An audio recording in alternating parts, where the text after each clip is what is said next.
We're not getting any oxygen. We have a terrain alarm. Aero Peru 603. We are in an emergency.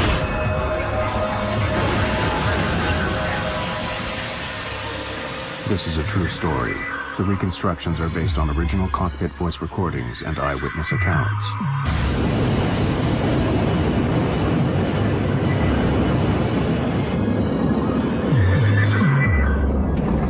Can't see anything. Damn, we're off course. No, I can't see it. Way off. On June 1st, 1999, as an American Airlines jet prepared to land amid fierce thunderstorms, passengers knew they were flying into trouble. I don't know what made me aware, so doggone aware, that we were going to have a problem. Oh, no! Within minutes, their worst fears would be realized. Other one! Other one! Other one! Other one!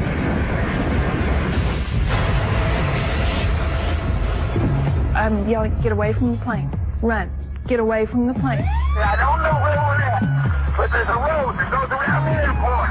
Well, we got a lot of people hurt. This film tells the story of a tragic and avoidable disaster.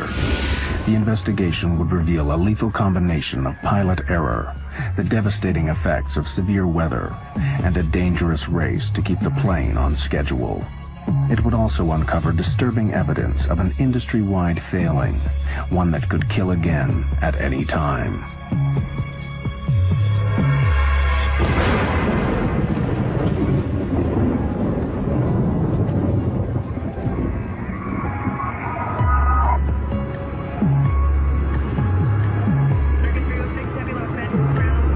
Despite reliable aircraft and extensive training, modern airlines and their crews face unprecedented pressures.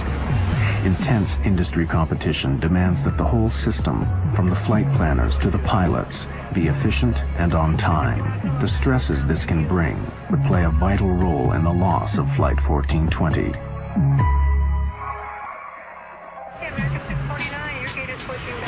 For a large operator like American Airlines, the pressures begin with the complex task of scheduling their vast fleet. Dispatchers direct the planes around the world in a carefully choreographed dance.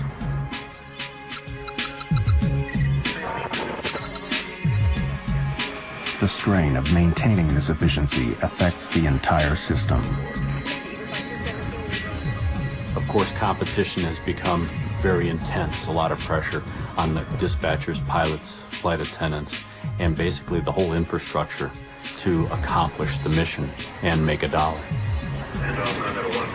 Every effort is made to ensure that nothing disrupts these fragile schedules. But there is one variable that no airline can control: the weather.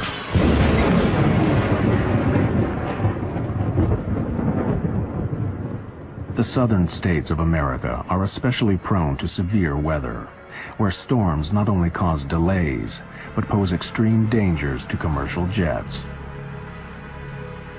Delays, scheduling problems, and fierce thunderstorms would all conspire to turn a routine flight into a terrifying race against time. On June 1st, 1999, American Airlines Flight 1420 is running late. The movement of the storms, everything is sliding to the southeast. So yes, we do have a stormy evening headed our way.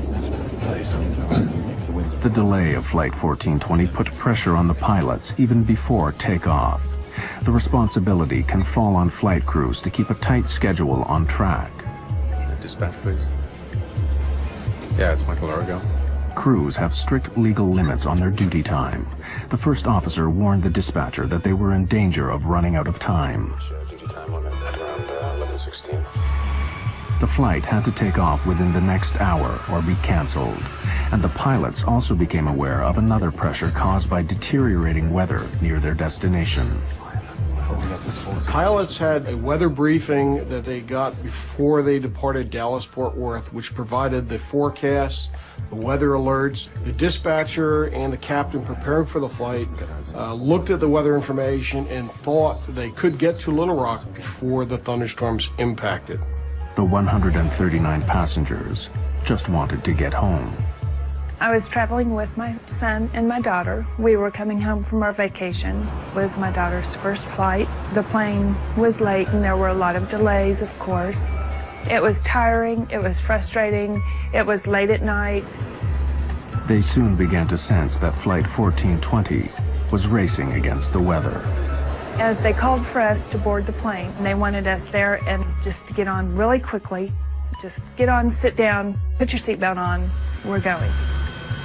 They did mention that there was bad weather between us and Little Rock. They wanted to get ahead of the bad weather coming into Little Rock. Finally, over 2 hours behind schedule, Flight 1420 leaves Dallas. Unknown to the crew, the storms are already moving towards Little Rock. 40 minutes later, Flight 1420 is 100 miles from its destination. At this point, the voice recorder transcript reveals a calm and steady cockpit routine. American 1420, you gonna still want lower? So far, it's okay. So far, so good, ma'am. American 1420 will let you know. The first officer on American 1420 was a new hire. He had just recently completed training, and he had been paired on one of his first trips with this management captain. So now you had a very experienced pilot sitting in the left seat with the company, paired with a relatively new hire. Bushman and Oragel are clearly relaxed as they plan their approach and landing. 25 for 24, set and armed. Think this stuff's gonna work out pretty well? Yeah, we're almost down to max landing weight. There's a moon out. Or a spaceship. Oh, it's the mothership. Center pump's coming off. All right. The pilots are keeping a close eye on the storms ahead. Onboard weather radar scans a cone-shaped area of sky in front of the plane. Potentially severe storms show up in red. There's your big wad diddly. Yeah, we gotta get over there real quick.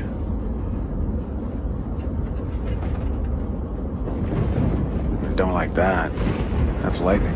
Sure is. The American Airlines dispatcher issued an update on the shape and formation of the thunderstorms. Right now on radar, there's a large slot to Little Rock. Thunderstorms are on the left and right, and Little Rock is in the clear, sort of like a bowling alley approach. Thunderstorms are moving east-northeastward towards Little Rock, and they may be a factor for our arrival. I suggest expediting our arrival.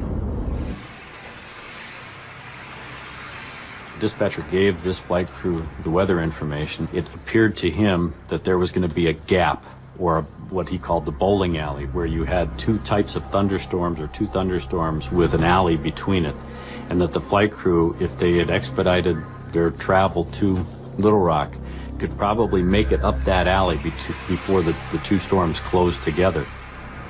As Flight 1420 descends, the plan to beat the storms is about to go seriously wrong. The pilots do not realize that the walls of the bowling alley are closing in.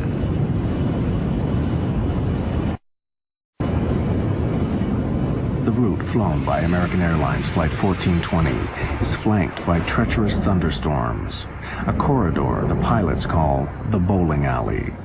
With 80 miles to go, the route to Little Rock still appears to be clear. This is the bowling alley right here. Yeah, I know. In fact, there are the city lights. Straight there. You want to go down? Not yet, but pretty soon. We're about 80 miles from the airport, and we started our descent toward it. Quite a light show on the side of the aircraft, and we're going to be past that on our way to Little Rock. It's been a pleasure having you aboard our short flight, and I'd like to take this opportunity to thank you for flying American Airlines. The lightning seemed to be on both sides of the plane. It lit up the inside of the plane. Very quick, you know, just kaboom type lightning, which was a little scary. There was quite a light show off to the left. Normally that doesn't get pointed out. If you go past the Grand Canyon, that gets pointed out, but not a lightning show.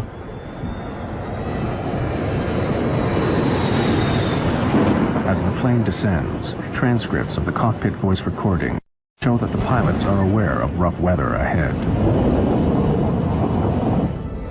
Just some lightning straight ahead. I think we're gonna be okay, though. Right there. Yep, right down the bowling alley. As my friends would say, California cool. Cool. Peachy. Exactly. 1420 at 11.3 for 10,000. When the pilots contact the air traffic controller at Little Rock, he gives the first of a series of alarming weather alerts. We've got a thunderstorm just northwest of the airport moving through the area now. Wind is 280 at 2.8, gusts 4.4, and I'll have new weather for you in just a moment, I'm sure. Gale force winds are gusting up to 50 miles per hour, enough to blow tiles off a rooftop. High winds pose a severe hazard for Flight 1420. Crosswinds make it difficult to control the plane on landing. The pilots must quickly determine if they are within safe limits. They calculate the strength of the crosswind from its angle to their final approach.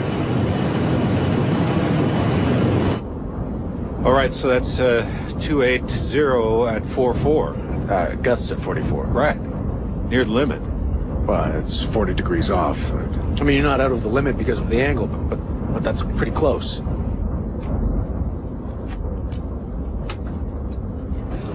Flight attendants, prepare for landing, please.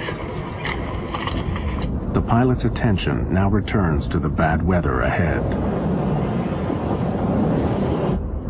He said the storm was to the northwest of the field? You said northwest. Yeah. Lightning strike, you said storm.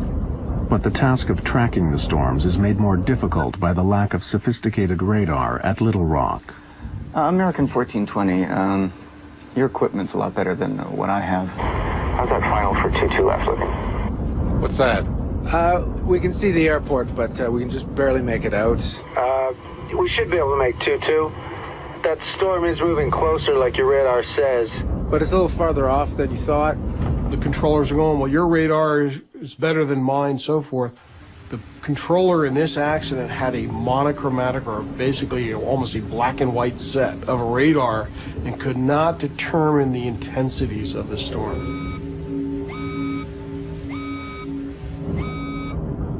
The controller calls in with more bad news. Right now I have a wind shear alert. Wind shear is a sudden change of wind direction over a short distance. It is one of the most feared elements of a severe thunderstorm. To combat constantly shifting winds, the pilots are forced to throw away all their previous approach plans and start again. They have to reverse the direction of their approach, so they will be landing into the wind. Yeah, we're gonna need, We would rather go into the headwind, sir. The pilot's decision to land in the opposite direction is a prudent move, but it will create serious problems. Okay, right turn 250. The long way around? Yes, sir. You're a little close to the airport. Yeah, right. 250, that'll work. As the pilots turn to the new approach, the aircraft's weather radar, which scans in front of the plane, loses track of the thunderstorms. Worse still, the turn delays landing by more than 10 minutes, and with every passing moment, the storms are growing in intensity. Runway 4 right, 111.3042. I think that was the airport below us. Yeah, right, okay. Switching runways, keeping track of the storms, all adds greatly to the pilot's heavy workload. Okay, 2217 glide slope intercept all the way down. Just approached right turn to 4000. Let's see, you got the airport, right? So yeah, I don't have the airport. Well, I'm saying you've got the ILS. Yeah, I got the ILS. Airline pilots, they make their money when they're flying into bad weather. When the weather goes down, now all of a sudden the workload starts to increase because you have to factor in low clouds, rain, lightning, thunderstorms, wind. All of these elements start to bombard you the closer you get into the airport environment. American 1420, it appears we have a second part of this storm moving through. The wind now is 340 at 16, gust 34.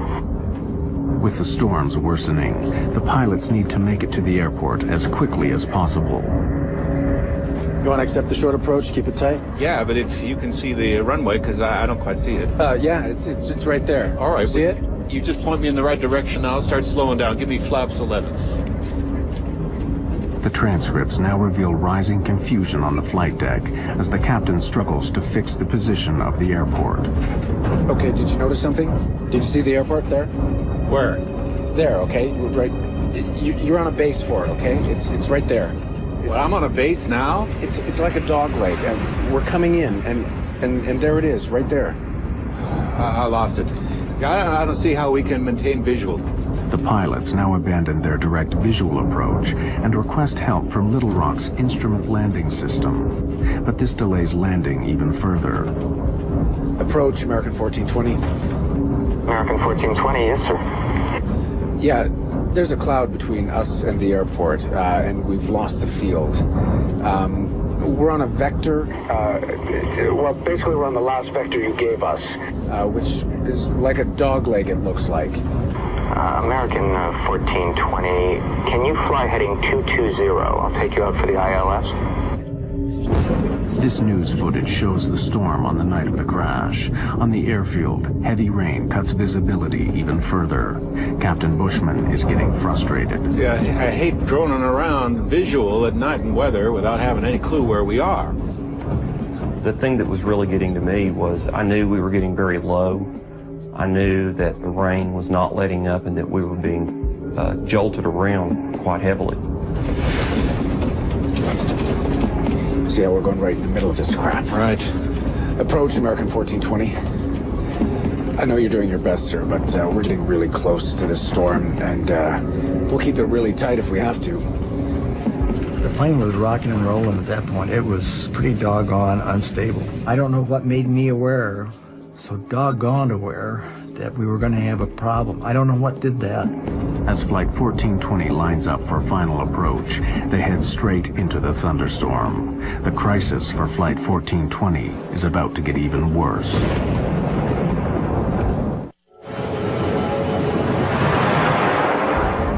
With Flight 1420 minutes from touchdown, severe thunderstorms give the pilots another major problem. Blinding rain and thick cloud are obscuring the airfield. The visibility on the runway, known as RVR, is only just above the regulation limit of 2,400 feet. We're going right into this. American 1420. Right now we have heavy rain on the airport. I don't have new weather for you, but visibility is less than a mile. And the runway 4-right RVR is 3,000. Visibility is down to 3,000 feet. The pilots are unsure if it's safe to land. 3,000? Roger that, 3,000, American 1420. This is 4 right, correct? American 1420, that's correct, sir. And runway 4 right, clear to land. Can we land? 030 at 45, American 1420. 3,000 RVR, we can't land on that. No, 3,000 if What you do we look need? No, it's 2,400 RVR. Okay, right. Yeah, we're fine. All right. 15. Landing gear down. Lights, please.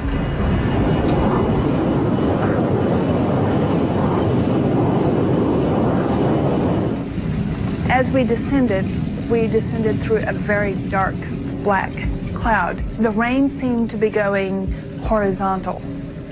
It was windy enough, apparently outdoors, that the plane was moving around a lot. I'd never done this before. I buckled up really tight, almost uncomfortably tight, and I was concerned enough. I put my shoes back on and got ready to go. There was something going on that made me very nervous. The pilots are rattled.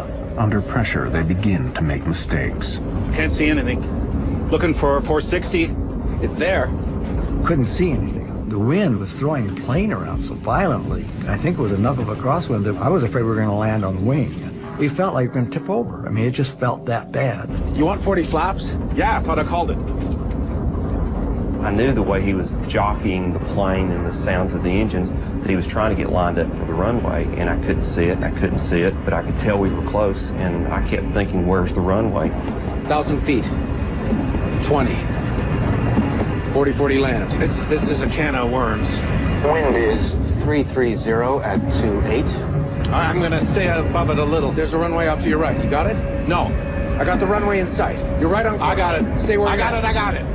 Most of the people at that point in the plane were just holding on really tight, just looking forward. I mean, like rigid.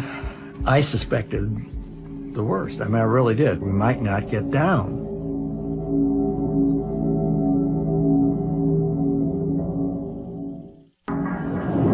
In the midst of fierce thunderstorms, Flight 1420 is about to land at Little Rock. Low visibility and high winds make the final approach treacherous. Wind 330 at 25. 500 feet. Plus 20. Wind 330 at 23. Damn, we're off course. No, I can't see it. Way off. I can't see anything. Got it? Got it! 100 feet. 50 feet. 40. 30. 20. 10.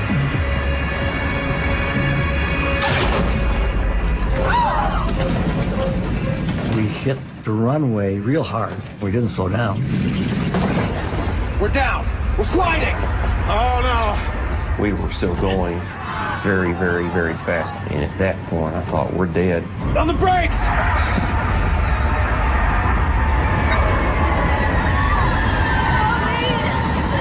It was just chaos. It was terrifying. Quite literally terrifying. Other one! Other one, other one.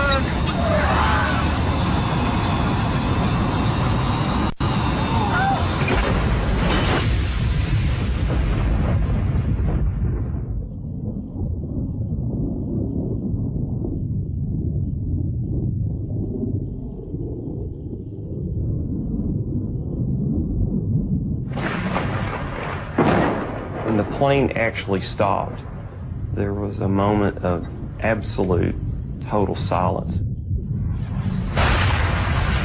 There was fire in front of me, and I could see debris, and it was silent. And I thought, oh my gosh, I'm dead.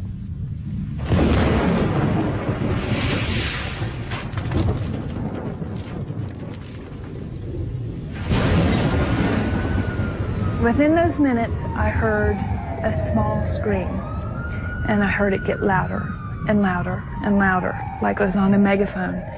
And it hit me, that's my daughter.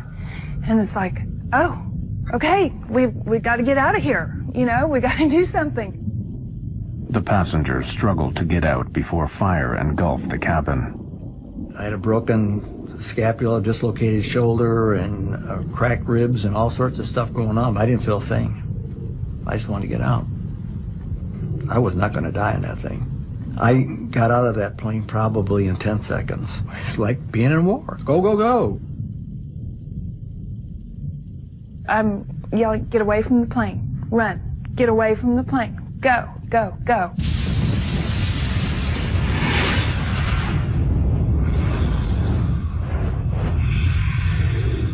Some folks looked like they'd been in an explosion. Their clothes were tattered. I saw a man using his cell phone to call for help. Okay, I don't know where we're at, but there's a road that goes around the airport.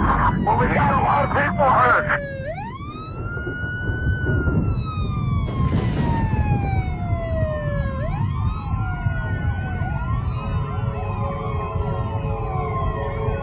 Traveling at almost 100 miles per hour, the aircraft ran off the end of the runway, plowed down a 25-foot embankment, and slammed into a steel walkway. The plane was ripped into several pieces. The wreckage finally came to rest on the muddy banks of the Arkansas River.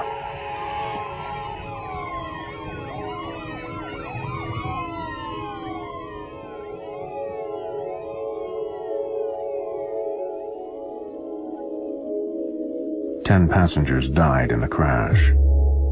Captain Bushman was killed instantly when the cockpit was split open by the steel walkway. It was a shame I hadn't, literally a shame that I had not done more to save people. That's the worst nightmare I have.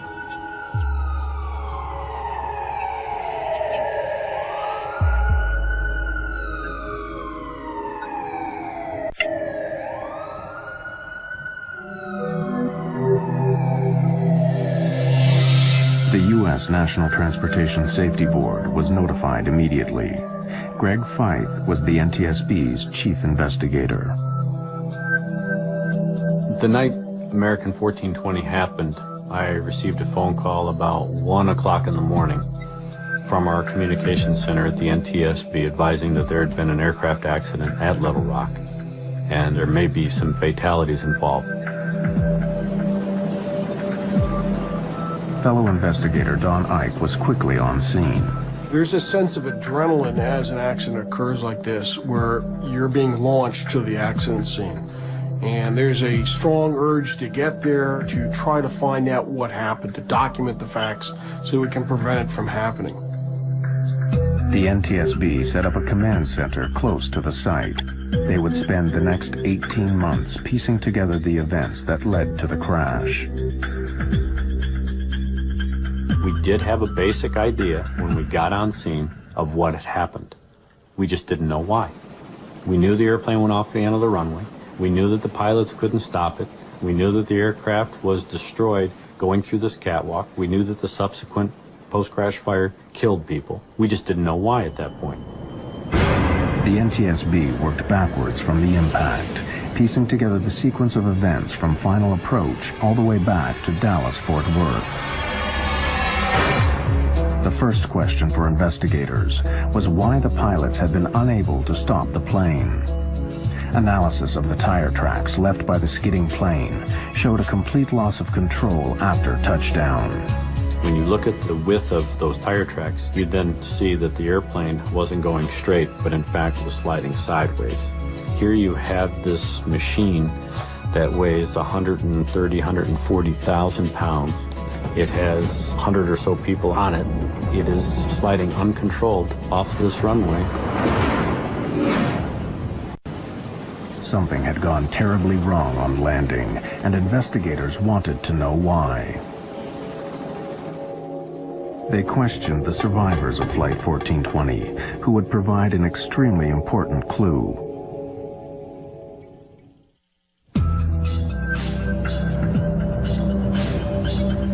The NTSB needed to find out why the plane slid uncontrolled off the runway. They set out to interview surviving passengers, many of whom were local to Little Rock. Their eyewitness testimony would point the inquiry towards the most important mechanical system used to slow a plane down after landing. We were really interested in were those passengers that were sitting in a position right near the wings who could look out the windows and tell us whether they saw the ground spoilers deploy. Spoilers are large flaps that flip up on landing, literally spoiling the airflow over the wings. This is necessary to allow braking to take effect. None of the passengers saw the spoilers deploy. The NTSB compared their testimony with data from the airplane's black boxes. The flight data recorder, which monitors the systems on board during flight, confirmed that the spoilers had indeed failed to deploy. The implications were catastrophic. Flight 1420 had no hope of stopping in time. On the brakes! We're sliding! Oh no! So was the failure of the spoilers to deploy a mechanical problem? Or in the confusion of final approach, was it pilot error? To find out, the NTSB would make clever use of the cockpit voice recorder, or CVR. You want 40 flaps? Yeah, I thought I called it.